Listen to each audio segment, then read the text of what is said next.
Đôi khi thứ giết bệnh nhân không phải là bệnh lý.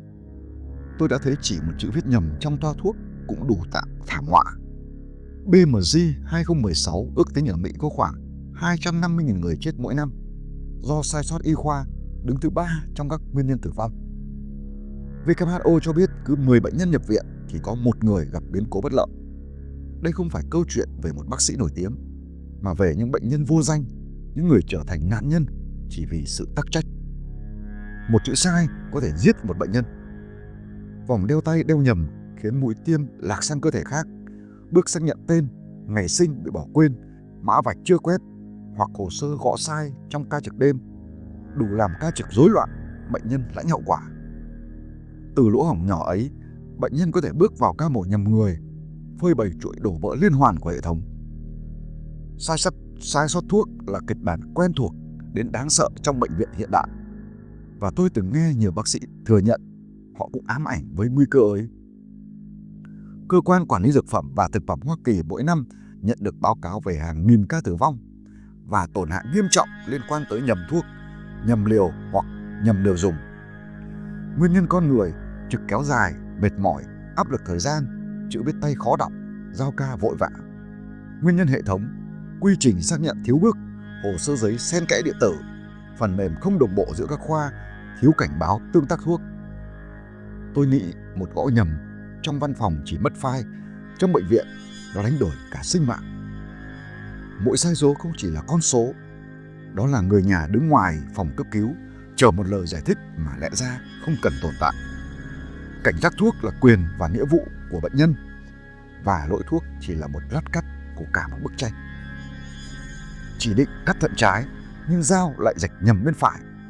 Một dấu mực sai, một lời xác nhận hụt trước khi dao chạm da, thế là cơ thể chịu vết rạch nhầm và cả ekip sững lại nhìn nhau. Chỉ một nhịp nhỏ lệch cũng đủ phơi bày sự mong manh của hệ thống trước sai sót phẫu thuật.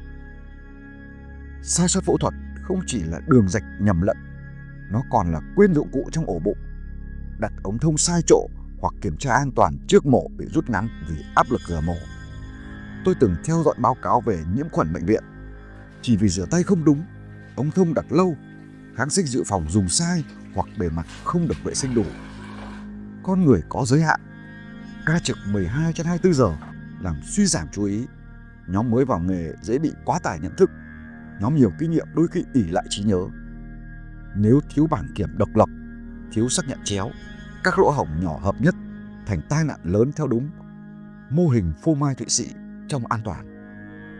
Và tôi rút ra, muốn giảm biến cố, phải thiết kế quy trình chịu lỗi tốt hơn thay vì mong con người không bao giờ sai.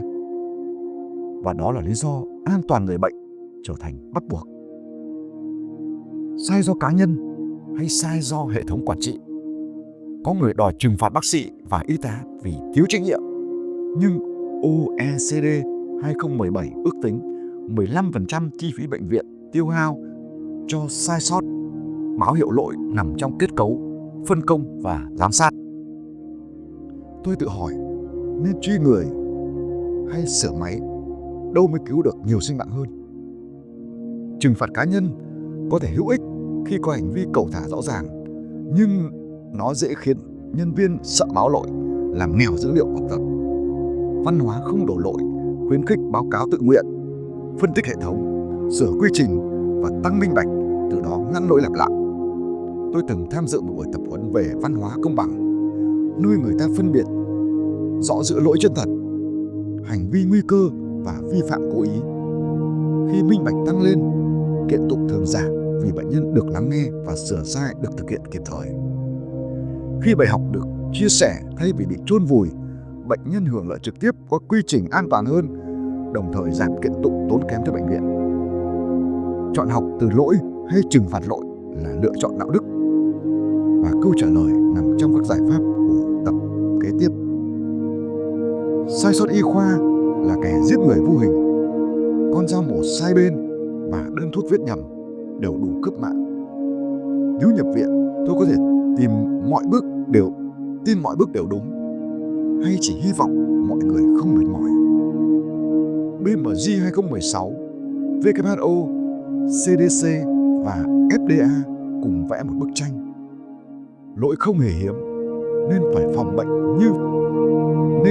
ngừa như phòng bệnh. Tập tiếp theo sẽ mở ra những lá chắn an toàn mà y học hiện đại đang xây dựng.